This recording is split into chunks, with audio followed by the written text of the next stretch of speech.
Hello, how are you today? This is Heena from Team Test, and I welcome you on this lovely, fresh Monday with fresh questions for MP Set exam.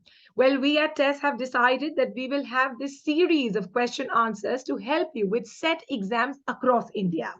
The first set exam we have started with is MP Set Practice. Okay, so let's begin. 20 question answers fast, a little explanation, and a lot to learn. Question number one on your screen. Empire, a collaborative book, deals with option A, criticism, B, film, C, drama, or D, painting. Empire deals with, it is option A, criticism. Now look at the book cover. As you can see, this is a book published by Michael Hart and Antonio Negri. Michael Hart is an American philosopher and Antonio is an Italian Marxist philosopher. This book was published in the year 2000. And what does Empire say? Well, it tells us there are certain organizations in the world now, then there are certain companies in the world, and also certain countries in the world which are trying to dominate the global market. And these together form an empire. For example, easiest, NATO, US, those big brands of maybe food brands or shoe brands which have availability throughout the world, they all form an empire, okay? And they are the new political order of globalization. So basically, this book comes under imperial studies. Yeah? Okay, question number two. Hey, you can look at them.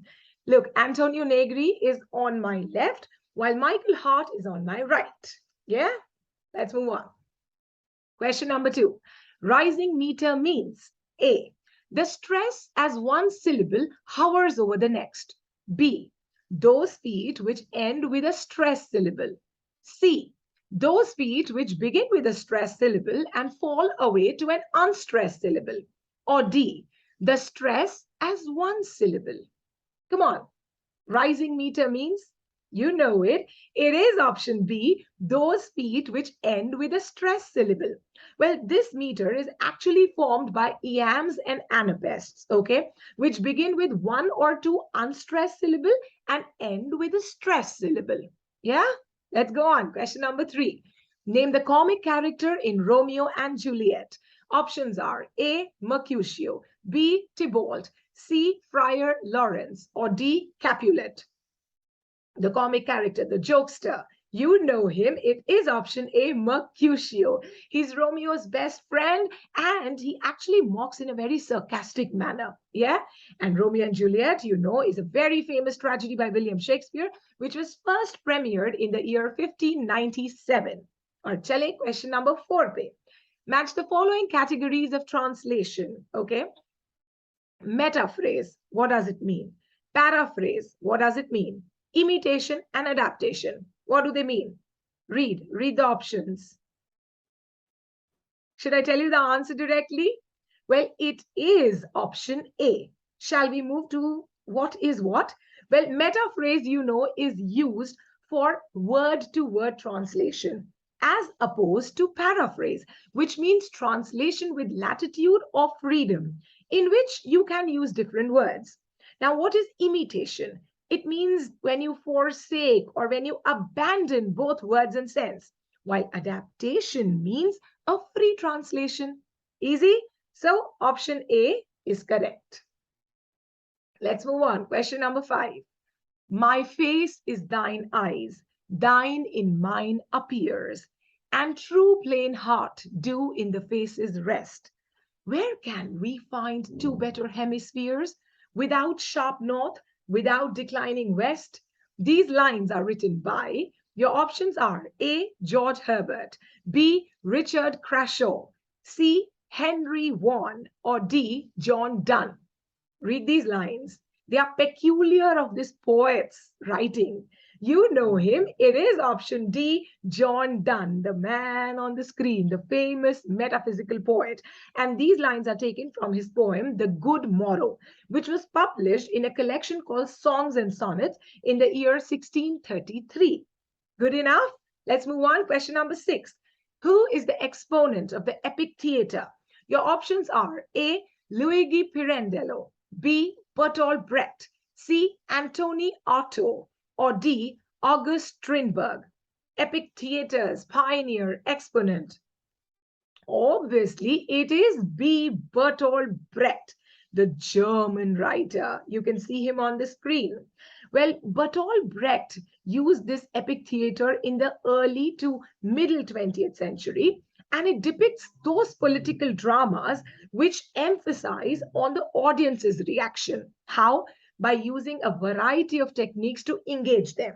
Now, Bertolt Brecht's works are very famous and they are exponents of the epic theater. Yeah, let's move on. Question number 7. The Tin Drum novel is written by, your options are A. Robert Musil, B. Franz Kafka, C. Thomas Mann, or D. Gunter Grass. The Tin Drum, originally published in German. It is option D, Gunter Grass. Well, in German, it was published in the year 1959, while in English, it was published in the year 1961. This novel forms a part of a trilogy called as Danzig Trilogy. Now, what are the other two books in Danzig Trilogy? You can tell me in the comments below. And this book, The Tin Drum, actually deals with a special boy called Oscar. Second, the emergence of Nazism. And third, the attitude of people towards Hitler before and during World War II. Okay, let's move on. Question number 8. The Interpretation of Dreams and Beyond the Pleasure Principle of 1899 is a seminal book in the field of psychoanalysis. It is written by, your options are A. Jacques Lacan, B. I.A. Richards, C. Sigmund Freud, or D. Warren Adler. The Interpretation of Dreams and Beyond the Pleasure Principle. Well, it is option C, Sigmund Freud. You know it, Sigmund Freud is the founder of psychoanalysis, okay? And in this book, he discusses his theory of the unconscious and also discusses a principle which would later become the theory of the Oedipus complex. Okay, let's move on. Question number 9. Whom does Mirabelle deceive into believing he loves her in the way of the world? Your options are A. Millamant, B. Lady Wishfort, C. Mrs. Marwood, or D. Mrs. Fainall. Mirabelle tells her, I love you, but that's not the truth. Well, the answer is option B, Lady Wishfort, a play by William Congreve, first premiered in the year 1700. You can see its cover here on the screen. Question number 10. In his essay From Work to Text, Roland Barthes said the following about text. Listen properly. 1. The text is singular. Second, the text is held in hand. Third, the text is held in language. And fourth, the text is a methodological field. See, I gave the expressions, so you know the answer already. Which of the above are correct? A, B, C, D. You know it. It is option C. 3 and 4 are correct. Now, why? See, the text is not singular. It is intertextual because its ideas have sources from the other text as well. Second, the text is held in hand. No. The text is held in language. The work is held in hand. Okay, good enough. Let's move on. Question number 11. The writer of Provide is, your options are A. Whitman, B. Frost, C. Yeats, or D. Auden. Provide. It is option B, Robert Frost. Well, in this work, in this poem, he has examined life and death using irony and a very mocking tone. Okay, let's move on. Question number 12. Who among the following is a leading figure in theater of the absurd? Your options are A. Kingsley Amis, B. Samuel Beckett, C. W.B. Yeats, or D. Thomas Hardy. Theater of the absurd. Of course, it is option B, Samuel Beckett. Well, the term theater of the absurd was coined by Martin Esslin in his 1961 essay called as The Theater of the Absurd. Later, its major practitioner became Beckett because his dramas actually expressed metaphysical anguish. Few examples are The plays like Waiting for Godot, Endgame, Happy Days, Plays, etc. Okay, 13 पे चलते हैं. Eliot's The Wasteland of 1922 is the best example of. Your options are A. Formalism, B. Dialogic criticism, C. Gynocriticism, or D. Modernism. The Wasteland is a option D. Modernist poetry. Why? Because it contains elements of both lyric and epic. Yeah? Let's move on. Question number 14. Match the translators with their translations. A.K. Ramanujan translated which book? Mohini Mohun Chatterjee translated which book? Romesh Chunder Dutt translated which book? Tell me, which one is the correct answer? Well, it is option A. A.K. Ramanujan translated Speaking of Shiva. Mohini Mohun Chatterjee translated the Bhagavad Gita. And Romesh Chunder Dutt translated the Ramayana into English language. Yeah? Question number 15. Who among the following was awarded the Nobel Prize in 1950? Your options are A. Walt Whitman, B. William Faulkner, C. Alice Walker, or D. None of these are correct. You know it. It's a tricky question, okay? It is option B, William Faulkner. Look at him. Now, there is something interesting, okay? It's a fun fact. Actually, Faulkner got the award in the year 1949, but he received it in the year 1950. अब ऐसा झोल झाला क्यों? Well, in 1949, the Nobel Prize Committee decided that none of 1949's nominations in literature met the criteria which was outlined by Alfred Nobel. Now, in such a special case, it is allowed कि आप award अपने पास रख ले और एक साल बाद वो award they. And that is what actually happened with Faulkner. He received it in 1949, but was given the award officially in 1950. And what for? For his powerful contribution, okay, powerful and artistically unique contribution to the modern American novel. Now, that takes us to a major question. Who was actually awarded the Nobel Prize in the year 1950 in literature? It was Bertrand Russell. Good information, right? Let's move on to question number 16. The Forest of Arden appears in.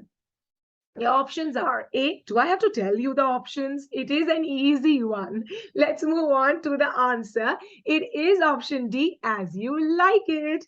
It's a pastoral comedy, you know it, written in the year 1599. The heroine is Rosalind, who flees persecution in her uncle's court and runs away to the forest of Arden, where she finds safety and love. Now, Arden here is a pastoral setting. Why? Because it is full of shepherds. And As You Like It was actually published in the year 1623 in a collection called as First Folio, or also called as Shakespeare's Comedies, Tragedies, and Shakespeare's Comedies, Histories, and Tragedies, also called as First Folio. Perfecto. Let's move on. Question number 17. Which literary process etymologically means carrying across? Your options are A. Annotation, B. Farce, C. Transposition, or D. Translation. Carrying across means, you know it, it is option D, translation. Well, translation is actually made up of two Latin words. Trans means across. Yeah, trans-Pacific, transatlantic, you know this word. It means across. While lation, okay, lattice, it means fair. Fair means ferry, to bring. So in literature, translation means bringing across of a text from one language to another. Bringing across of a text from one language to another. That's translation. Easy peasy. Yeah. Let's move on. Question number 18.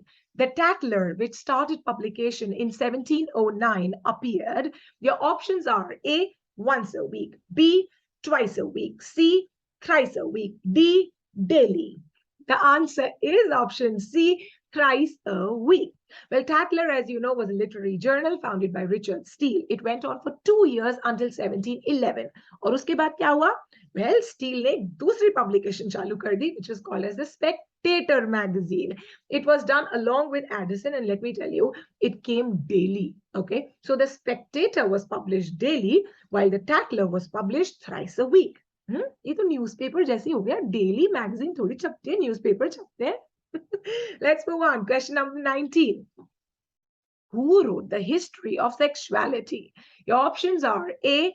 Michael Foucault, B. Wolfgang Iser, C. Stanley Fish, or D. Gayatri Spivak. You know it. It is A. Michael Foucault. Well, let me tell you, History of Sexuality is a 4-volume work which was originally published in French. These 4 volumes are, I'll quickly tell you the names: The Will to Knowledge, The Use of Pleasure, The Care of the Self, and Confessions of the Flesh. Now, in crux, Foucault says that the history of sexuality over the past 300 years has been a history of repression. Because other than reproduction, we do not talk of sex. It is a taboo. So it is high time that we start talking about it openly, philosophically, psychologically. That is what these volumes are all about. And this takes us to the last question. Who wrote a feminist essay which used hybrid terms like chaostros and sext? Your options are A. Julia Kristeva, B. Simone de Beauvoir, C. Luce Irigaray, or D. Helen Sixou. Sorry. You know it. It is option D, Helen Sixou. Now, Helen Sixou wrote an essay which was called The Laugh of the Medusa in French in the year 1975. In this essay, she used a very famous term which was called as écriture féminine. Écriture féminine, which means a women's writing, which is a distinctive mode of writing. Why? Because it is for women and by women. Okay, so here are the hybrid terms she used in this work. And look at Helen Sixou. She's here on the screen in front of us. And we are done. Well, 20 questions from today. Tomorrow, I'm going to come with another set of 20 questions. I hope you like them, and do tell me your score in the comments. Even if you get a 10, so what? पढ़ेंगे, एक साथ पढ़ेंगे और आगे बढ़ेंगे, right? This is Heena from Team Test. It was lovely being with you. Bye.